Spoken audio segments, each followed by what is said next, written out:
Diplomats, scientists, politicians, lobbyists, activists, business leaders and the media descended on Glasgow in an ambitious attempt to rein in rising temperatures.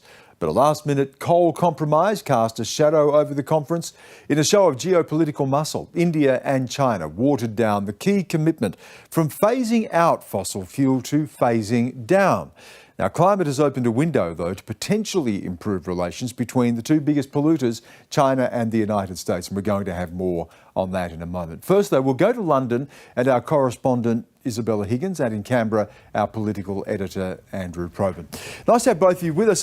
Isabella, Boris Johnson's still trying to talk up COP and see this as a positive outcome, focusing on the optimism, but the assessment's been very mixed, hasn't it? That's right, Stan. And as you know, Boris Johnson is the eternal optimist when it comes to politics. He's out there trying to chalk this up as a win, and that's unsurprising. I mean, his government hosted this thing. They want to make it look like it's been successful. He was in Parliament yesterday pointing to some of those pledges away from the main agreement, things like the pledges of many countries to reduce methane, the separate pledge of many countries to phase out coal, of course, which Australia didn't join either of those.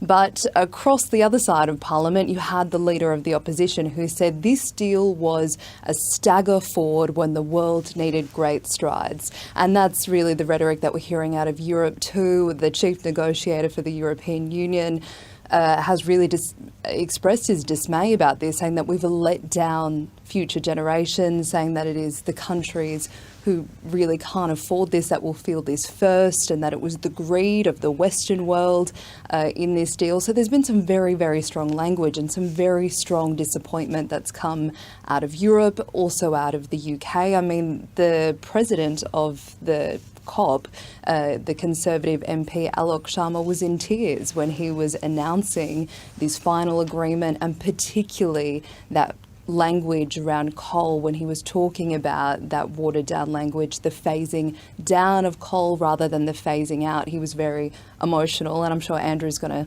talk to what the political response was to that. But certainly a feeling of disappointment. Many here who feel like this is a holding pattern, this wasn't a complete disaster, but certainly that it could have delivered much, much more.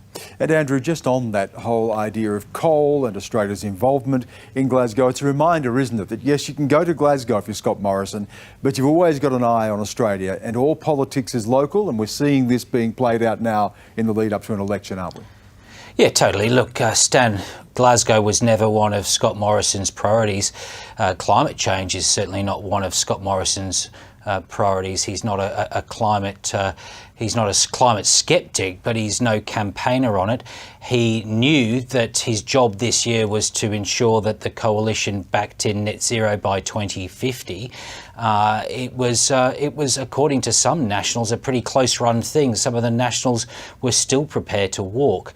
Now, getting that net zero by 2050 was always the big thing for Scott Morrison. Even attending Glasgow wasn't even a lock for him until 2 weeks before, and that was because he had that agreement stitched up, or he believed that he had it stitched up.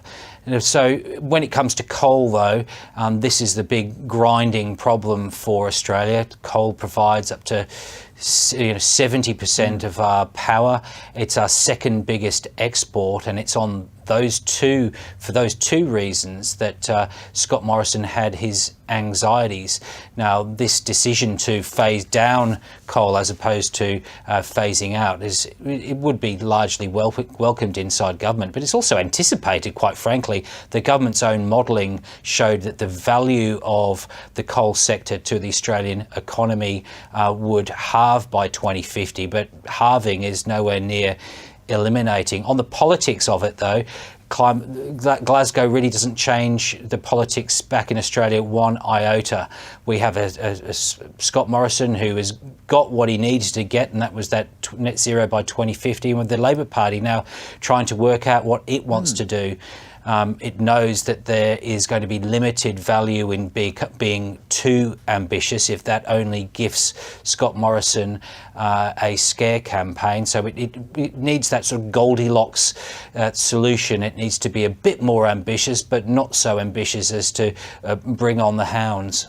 And Andrew, just following up on that, I mean, we do have an election next year, and we saw last time around how decisive this issue was, particularly in Queensland. So give us your assessment on Labor and how Labor does handle this. We're yet to see, of course, their own detailed policy around this as well, but you've already touched on that. Give us a little bit more on just how Labor handles what can be a very tricky place for them. Well, importantly, Labor hasn't actually discussed this, their climate policy inside shadow cabinet, and that's the view inside Labor is as soon as they start talking about it in shadow cabinet, it'll leak. Now, but the view is, as I understand it, the good money is on Labor putting forward a policy probably in 3 weeks' time, just under 3 weeks' time. So this is after Parliament has risen for the year. Labor, Chris Bowen will get up and he will announce a policy. I understand that Chris Bowen wants to be a bit more ambitious than the rest. The others are saying, hang on, let's not have a repeat of the last election where they got belted over the head for a 45% emission reduction target, which some in Labor still think is a good idea. So I imagine you're looking at instead of the Liberal coalition a promise of up to 35% by 2030, you probably bet on the Labor Party coming on a figure of 40%, but maybe not 45, which is what Bill Shorten took to the election last time. Isabella, Andrew, good to have you with us. Thank you. Thanks. So here's the question: was COP26 a forum for change or simply a cop-out? Reporter Michael Slezak takes a look at what was achieved at the Glasgow summit. Delegates from more than 200 countries went to Glasgow with one goal above all others: to keep alive the hope of restraining the growth in our temperatures to 1.5 degrees. Hearing no objections, it is so decided. But overall, this new round of commitments won't do enough for that to happen. The Earth has already warmed about 1.1 degrees Celsius above pre-industrial levels. Based on the real-world policies in place ahead of the conference, we'll tick over 2.7 degrees by 2100. If all 2030 targets are implemented, that'll drop to 2.4 degrees. And a best-case scenario taking into account all the net zero targets, we'll see temperatures go up to 1.8 degrees Celsius, still above that Paris goal. The difference between 1.5 and 2.4 is really survival of millions and millions of people and species in the planet. But the most important outcome from Glasgow is that countries are being asked to increase their climate pledges by 2022, instead of the usual 5-year update, which would have been 2025. Australia might not follow those terms. We've set our target, but what we'll continue to do is update our projections. Then there was the consensus to phase down coal. Originally intended to be phasing out coal, India jumped in at the 11th hour to soften the wording to phase down. There was a bitter reaction to that compromise. I'm deeply sorry. But I think, as you have noted, it's also vital that we protect this package. But it's the first time coal has been mentioned in a UN climate deal, and it signals a definitive move to reduce coal usage. It is beyond question that Glasgow has sounded the death knell for coal power. There was one unlikely partnership in the mix. The US and China committed to cooperate on accelerating emissions cuts this decade, including from transport, energy and industry. Cooperation is the only way to get this job done. It's too soon to call COP26 a success. Clearly not enough has been done to stop warming at 1.5 degrees, or even the catastrophic 2-degree threshold. Australia has some catching up to do though, having rejected the pledge to reduce methane emissions and to cut coal usage. 1.5 degrees is still on reach, but in life support. But importantly, the world is moving faster to reduce emissions than it was a couple of weeks ago. Michael Slezak, ABC News. Well, Dr. Bill Hare is the founder and CEO of the global research group Climate Analytics, and he's attended every single COP in the lead up to the Glasgow conference, and he joins me now. It's nice to have you with us. I suppose you'll now be preparing, like others, for COP27, and the fact we're already talking about COP27 says that this has fallen short, doesn't it? Absolutely. Look, the whole idea of Glasgow was to try and close this emissions gap in 2030, the gap between where countries' actions and targets are headed compared to where we need to be for 1.5 degrees. That gap was only about 25% closed. That's why the outcome from the COP really addressing the ambition issue next year by 2022 at a high level was so critical. I think one of the really positive things about the COP is it really did reinforce the global commitment to limit warming to 1.5 degrees, the limit in the Paris Agreement. The disappointing thing is it got nowhere near closing that gap. So there's an enormous amount of pressure on what happens next year to close that.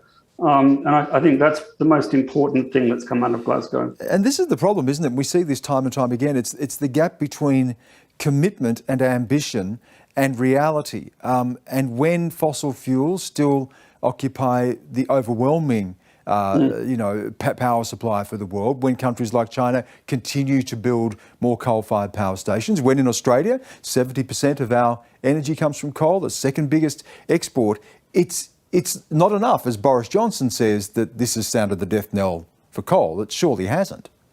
No, of course it hasn't, but it is significant that coal is mentioned for the first time. It was very disheartening and even made many angry that this was watered down, but the watering down language doesn't change the facts that everyone in this game knows that we have to be out of coal and power anyway by 2030 in the developed world and in the developing world by 2040. And I think this is a wake-up call to many, including those concerned about India. We simply have to step in and help countries like India get out of coal. It'll be to their benefit ultimately. Air pollution, jobs, you name it, it'll be beneficial, but it's not without cost to do that. And that's why there's going to be so much effort, not just on reducing emissions next year, but on sorting out the climate finance issue, one of the other big issues at Glasgow that really wasn't satisfactorily solved. I want to ask you a question about that, but can you just, for our audience, Dr. Hare, tell us what the difference is in a word, from phasing out coal to phasing down coal, in terms of what the ambition is and keeping temperature rise to 1.5 rather than getting above 2. That one word change, phasing down rather than phasing out, how significant and what difference does it actually make? Well, if we don't actually phase out coal from the power sector by 2040 and we only phase it down, then it's going to add probably another 0.5 degree to global warming. So rather than limiting warming to 1.5 or 2 degrees, you're looking at more like 2.5 degrees. So, they're the rough ideas that you need to get. Coal is the fuel that we need to phase out fastest. It's the most carbon intensive. If we can't do that, then we're not going to solve the problem. But also people need to be aware that gas is next. Gas also has to be reduced and not that much slower than coal. In fact, in Glasgow, there was a new alliance formed to begin that phase out as well. So I think it's very much a Pyrrhic victory, the injection of the word down and replacing phase out. I really don't feel as though it's going to change things fundamentally. I mean, history is going to judge that, of course, but there's going to be an awful lot of effort on getting this right next year. And just a final thought from you on countries that are really at the exposed to this, feeling the brunt of this. We're going to be talking about this in a moment, but a lot of talk going in about the exposure of countries, particularly in the Pacific. Yes, there is some commitment to funding for mitigation, but that's not enough still, is it? And what about funding right now for damage that people are already suffering? Well, I guess you're referring to the loss and damage issue. I mean, as someone who's visited the Pacific Islands now for 30 years, you can really see what's happening. It really is very confronting to see the effects that sea level rise, increased intense tropical cyclones are really causing to countries.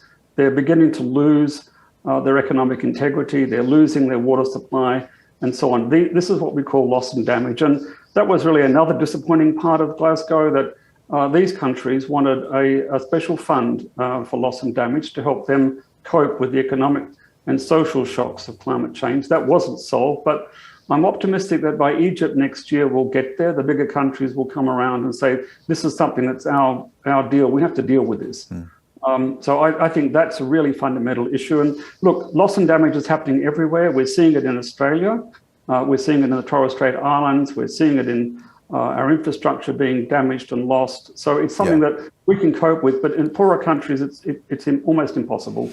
Dr. Hare, thank you again for giving us your time. Much appreciated. Thank you. And we will be discussing the impact on the Pacific a little bit later during our special. One of the big headlines that came out of COP26 was a commitment by the United States and China, the two biggest emitters, to working closer together. Well, let's discuss that now on this US-China deal with Kate Clayton, international relations academic from La Trobe University in Melbourne, Dr. Gorana Gurgic from the US Studies Centre in Sydney, and in a moment we'll be joined by Qinduo Xu, a senior researcher from the Pangal Institution in Beijing. Kate, I'll start with you on this. We've already had the Biden-Xi meeting and we're learning a little bit of the detail of what's coming out of that. But just your take on the significance of the two big polluters and being able to work together despite the differences that they're going through in other areas. Yeah, thanks so much, Stan. I think it's incredibly significant that we're seeing the two biggest emitters, the two biggest powers come together for something like climate change. You know, we think back to the Cold War and we had the two, Russia and the United States, come together over nuclear non-proliferation. So I think climate change has the potential to be the kind of cooperation group for the United States and China. And I think that's what we're seeing, particularly at the moment. We have the Glasgow Declaration just over the weekend and more recently the summit tonight as well. Gorana, it's very easy to say we'll work more closely together. It's more difficult in reality. And remember, I think it wasn't at Paris that Barack Obama was running around, knocking on doors, trying to find the Chinese leadership to get a deal with them there. So how much hope do you have from this announcement that this could lead to real improvement? Well, certainly there is no substitute for dialogue. So the very fact that the two sides have agreed on putting together some sort of joint promise about future action is significant. And as Kate said, the two greatest emitters and greatest contributors to the greenhouse gases emission coming together to make a pledge that they will work together to agree on some regulatory frameworks as well as on deploying technologies that could actually address these issues, that could mitigate and help with adaptation. It is certainly a significant thing. However, we are yet to see what sort of firm kind of implementation plans come out of this. And for all the kind of performative aspects of what we've seen over the past week, we know that we are coming out of this COP26 summit also with a lot of disappointment, as you already discussed in this program, about the lack of actually firm goals and the kind of pledges that leave a lot wanting. Well, Qinduo Xu is joining us now. Qinduo, good to have you with us. Can we go to China's place in all of this? China overwhelmingly still relies on coal. And after the announcement of trying to reach net zero by 2060, we've already seen China run into some headwinds when it comes to its power supply, disruptions to power supply. China is still building more coal-fired power stations. So how does China make this commitment and make it last and deliver on that, given the reality of powering the country? It's a good question, Stan. Many people would ask, if China is doing enough. I would say, we are talking about years to come. If you look at this current energy shortage, for example, there's backsliding, actually. There's increase of coal production to deal with the crisis. I would say that's temporary. And long-term, the commitment remains unchanged. I would say the Chinese, even this, you mentioned about the continuous building of the coal-fired plants. That's also temporary. That's expected to peak, I would say, before 2030, sometime probably 2025. And then you would see a pickup of the speed to shift to this renewable energy. And personally, I have little doubt about that. And if you look at the track record of the Chinese government, for example, about 10 years ago, Chinese reliance on the coal consumption, that's about 70% of its energy consumption. Last year is 57%. So it's reducing, but it's slow. But hopefully with the investment or continuous investment in renewable energy, that transition will pick up too. Kate, we were talking before about India, and if you take countries like China and India, the traditional argument has always been, well, the West is historically the big emitter, and you've had 100 years of pollution to build your economies. We're now trying to catch up. We now need more time. But as we hear time and time again when we have meetings such as COP, that time is not on anyone's side. So how hopeful are you when it comes to the commitments that China is making and India's commitments as well, even though it's pushing its net zero target out further? Yeah, I think commitments from India from any point are really exciting at this point. This is the first kind of climate change commitment that they've made, committing to net zero in 2070. And whilst that's a long way away from the 2050 in the US, the 2060 in China, I think any type of commitment from such a big state like India, a rising power, is always going to be a good thing. As for do I think that these commitments will come to phase, I think I'm quite pessimistic compared to a lot of people. I think that a lot of the kind of policy that we're seeing is a lot more declaratory as opposed to operational policy. So these states are coming to these meetings, they're making these big statements because they're also under quite a bit of pressure domestically, internationally to make these statements, and then they can kind of fumble their way through their climate policies between 2030, 50, 60, 70, and then it's within that time that we need to kind of hold them accountable to these commitments that they've made. So the COP26, as we said, we're already talking about what's going to happen at COP27. So whether or not these states make them, I'm quite pessimistic. Gorana, it is impossible to get any real traction unless the two big emitters are able to work together. And climate is just one issue that's on the table.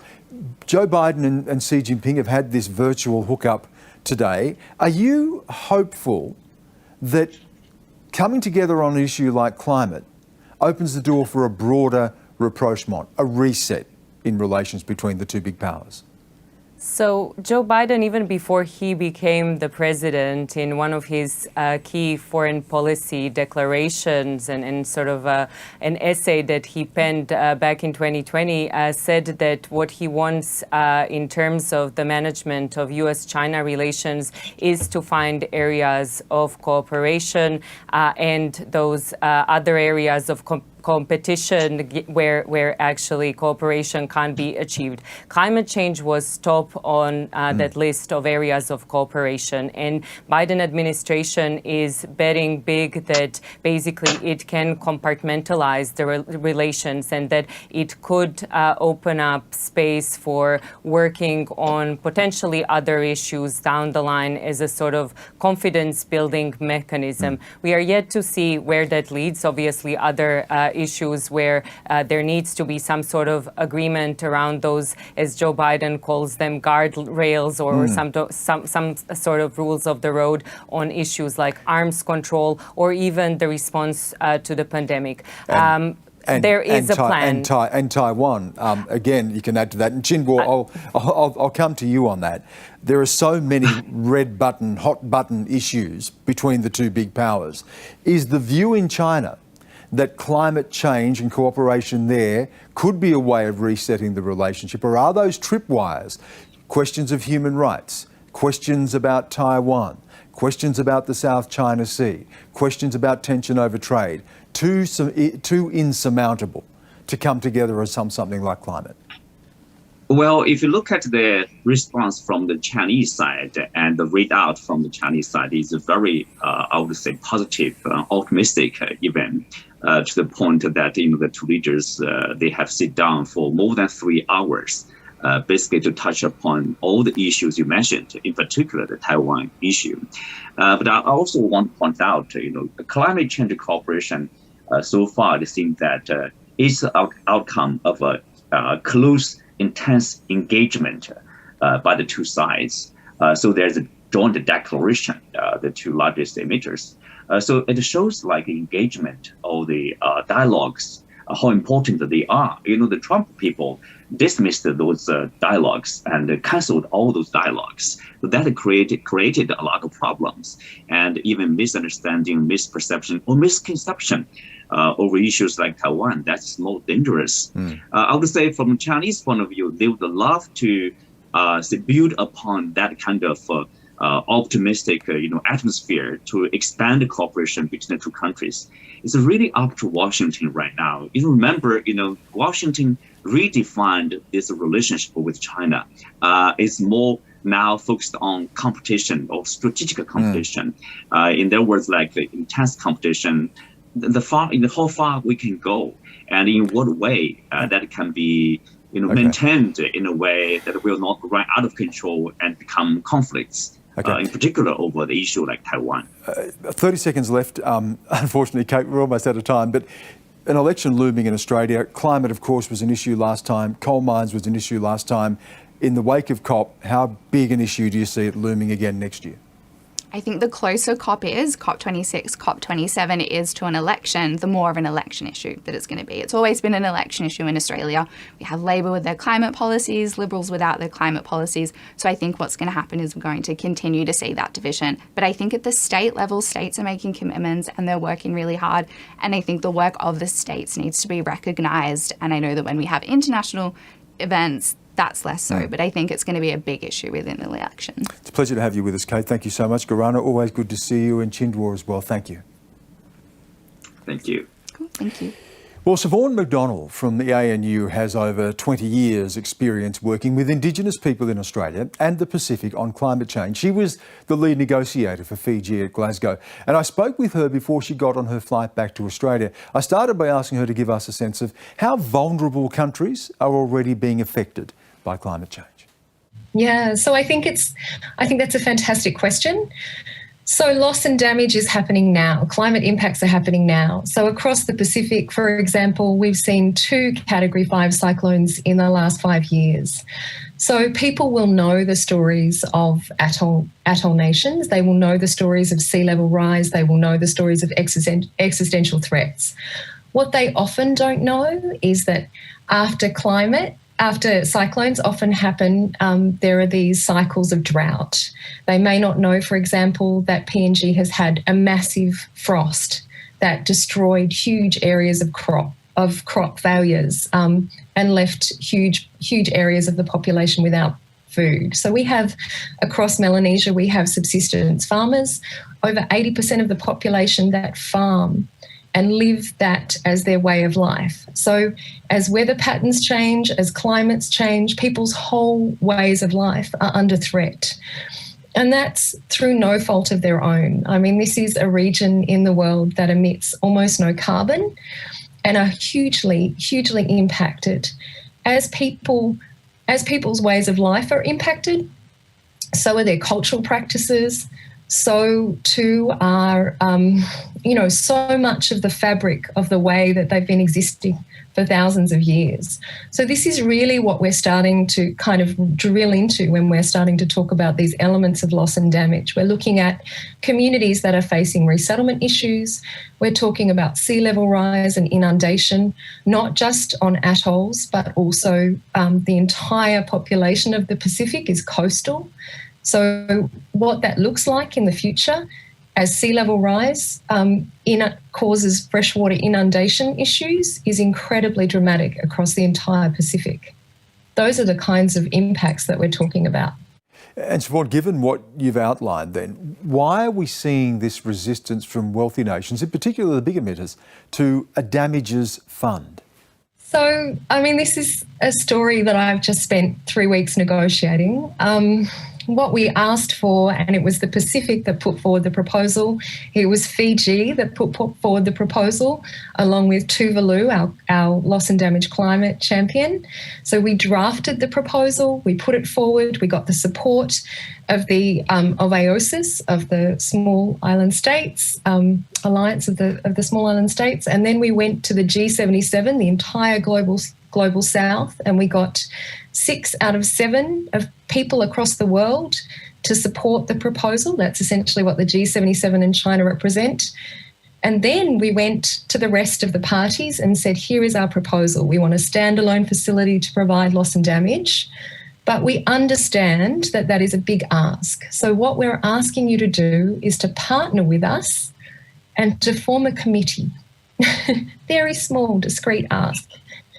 And we would like that committee to accept submissions and proposals for what that facility might look like and to report back at the next COP. So a tiny, very discreet ask. And I would like to say that a whole series of partners decided to work with us on that proposal, and one very significant partner blocked, and that was the United States. And they were immovable, and they held up the entire negotiation. And why is that? Because, and again, you will have to ask them. They said it was unacceptable to put a proposal on the table in the second week of the negotiations that they hadn't prepared for.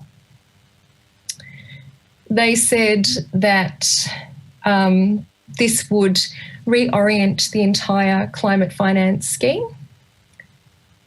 They said that we were trying to set up a new institutional arrangement, and they said they would not deal. So the whole of the global south came to the table. Organising those blocks, Stan, is incredibly difficult.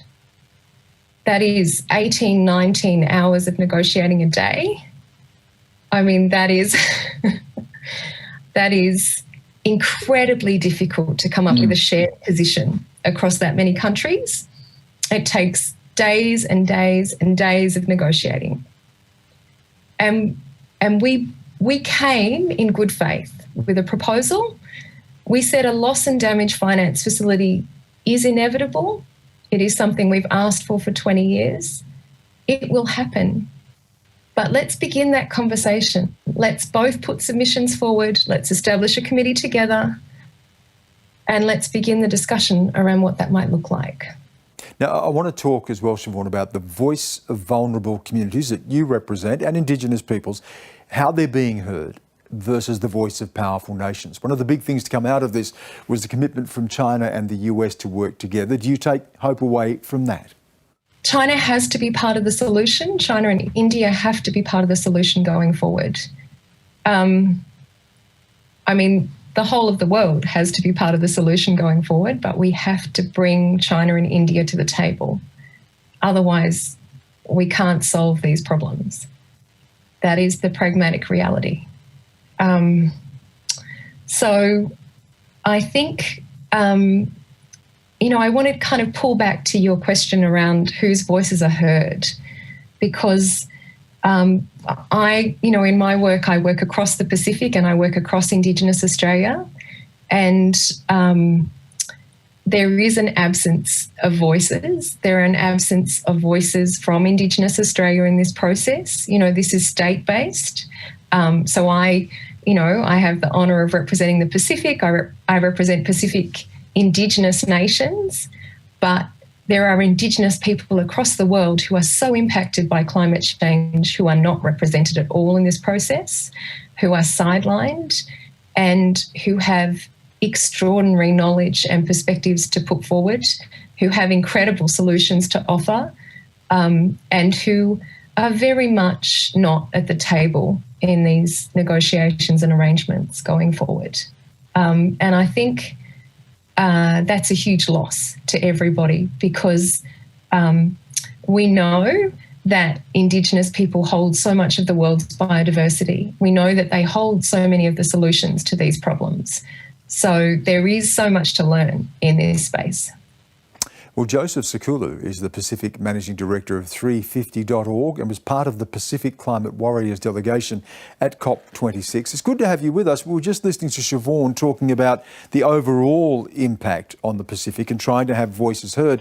I've read a lot of what you've written as well, and you talk about a very personal connection and a very personal impact. Tell me a little bit about that and the way it's personally impacted on you, the changes you've already seen as a result of changes in the climate. Well, malo talama e whiawhini, thank you for having me. I think Siobhan covered so much of what it was, and the more I speak about this, especially over the last 2 weeks, the more I come to an understanding of it was never something that you notice overnight. But if you listen to the stories that your elders are telling you, if you look back now at the way things were 10 years ago, then you can see the changes that have happened gradually over those years. one thing that you can see most definitely is like the increase in the destruction of the storms and the cyclones, especially over the last 5 years, with the most intense cyclones having hit the Pacific over the last 5 years. Even now we're preparing for a cyclone season where we could possibly have a Category 6 cyclone. And so when we talk about climate change, we can see the destruction that happens with the intensifying of the storms.